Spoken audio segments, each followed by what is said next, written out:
আরশ খান ঘুরে ফিরে আসবে। আচ্ছা ওকে ফাইন।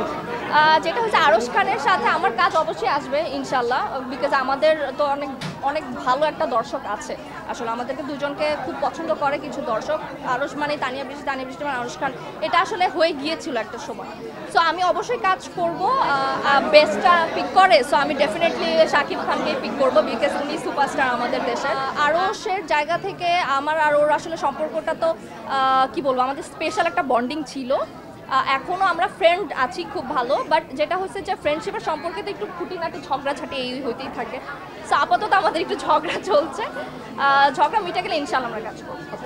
আমি কি বলবো, আরশ আসলে এত কবি মানুষ একটা, ও তো মানে অনেক কবিতা লিখে, অনেক কিছু লিখে, ও তো অনেক কিছু বলেও।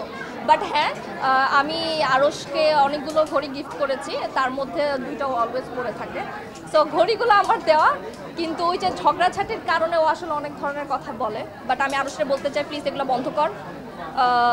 ঝগড়াঝাটি হবেই আমাদের মধ্যে। 2000 যখন থেকে তোর সাথে আমার কাজ স্টার্ট হচ্ছে তখন থেকেই ঝগড়া হয়। সো এইসব আজেরা জিনিস বাদ দিয়ে আমার মনে হয় কাজ করলে কাজ করি, আর নাহলে তুই আমার ব্যাপারে কথাই বলিস না প্লিজ।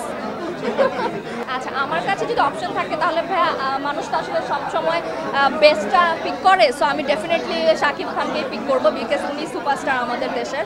আর আমার খুবই পছন্দের ডিরেক্টর হচ্ছে রায়হান রাফি। সো ওনার যদি কাজ করার কখনো সুযোগ পাই, আমি ডেফিনেটলি ওনার কাজ করবো। আল্লাহ, আমার তো মনে হয় এটা খুবই সুন্দর একটা সংবাদ। মানে আসলে প্রত্যেকটা সেক্টরের মানুষদেরকে অ্যাওয়ার্ড দেওয়া উচিত আমার মনে হয়। এটা মেকআপ ম্যান হোক, এটা আমাদের প্রোডাকশনের লোক হোক, ক্যামেরার পিছনের লোক হোক।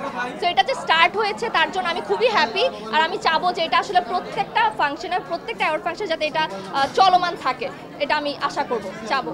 কর্মক্ষেত্রে আমার মনে হয় এখন নারীরা পুরুষদের সমানে চলে গেছে। প্রত্যেকটা সেক্টরে এখন নারী কাজ করছে, আর আলহামদুলিল্লাহ ভালো করছে। আমাদের সেক্টরে যেমন হিরোরা যেমনভাবে কাজ করছে, তার সাথে পাশাপাশি কিন্তু আমরা অনেক ভালো নায়িকারা, আমি কি বলবো, অনেক ভালো অভিনেত্রী হচ্ছে। সো এটা আমার মনে হয় খুবই পজিটিভ দিক। আর শুধু আমাদের ক্ষেত্রে না, প্রত্যেকটা সেক্টরে এখন মেয়েরা খুব এগিয়ে যাচ্ছে, আর এটা আমার মনে হয় মানে এটা পজিটিভ দিক, আলহামদুলিল্লাহ। আচ্ছা, আমার আসলে নাটক নিয়েই আছি। আমি যেহেতু সিঙ্গেল 1 ঘন্টা নাটকে কাজ করি বেশি, সো ওগুলো নিয়েই আছি, ওগুলা কাজ করছি। ঈদের কাজ এখনও শুরু করিনি, কিন্তু এখন যেগুলো যাচ্ছে ওগুলো নিয়ে কাজ করছি, নাটকে আছি। ভাইয়া, টু বি ভেরি অনেস্ট, আমারও খুব ইচ্ছা আছে ছোট পর্দা থেকে বড় পর্দা শিফট করার, বাট একেবারে শিফট মানে আমার ইচ্ছা আছে আমি নিজেকে বড় পর্দায় দেখবো। সেটার জন্য আসলে বলে না যে ব্যাটে বলে মিলার একটা ব্যাপার আছে, ওইটা যদি কখনো হয়ে যায় তাহলে আলহামদুলিল্লাহ আমি অবশ্যই কাজ করবো। আমার কাছে ভাইয়া কম বেশি আসলে বলবো যে হ্যাঁ আসে, বাট হয়তো অন্যদের তুলনায় অত বেশি আসে না। বাট যেটা হয় যে আমি পিক এই জন্য করছি না, বিকজ আমার মনে হয় যে আমার ওই যে হয়তো স্ক্রিপ্ট পছন্দ হলে আমার ডিরেক্টর পছন্দ হচ্ছে না, বা ডিরেক্টর পছন্দ হলে আর্টিস্ট পছন্দ হচ্ছে না। মানে আমার একটা ফুল প্যাকেজ লাগবে বেসিক্যালি। তো ওইটা যেদিন মিলে যাবে ইনশাল্লাহ তখন কাজ হবে। এছাড়া আমি মনে হয় নাটক নিয়েই থাকি। আচ্ছা, দর্শক জানতে চায় না এটা আপনারা জানতে চান, আর এই ব্যাপারে আমরা অনেক কথা বলা হয়ে গেছে। আজকে আমি এখানে আসি বিকজ আমি নমিনেশন পেয়েছি আমার নাটকের, তো আমার মনে হয় ওটা নিয়ে কথা বললেই ভালো হয়। আচ্ছা হ্যাঁ, তানিয়া বৃষ্টি এখন হ্যাপিলি সিঙ্গেল। এখন আপাতত আমার কোনো রিলেশনশিপে যাওয়ার ইচ্ছে নেই, কোনো বিয়ে শাদী নিয়েও ভাবছি না। সো আপাতত কাজ করতে চাই, বড় পর্দাও কাজ করতে চাই, তারপর এক সময় হবে ইনশাল্লাহ। বিকজ আমার মনে হয় যে আমি অনেকটা সময় পর আসলে এখন আমার মন মতো কাজগুলো করতে পারছি। আমার কাছে এখন ডিফারেন্ট ক্যারেক্টার আসছে, ডিফারেন্ট ডিরেক্টর আসছে, আমি আমার পছন্দ মতো চুজ করতে পারছি।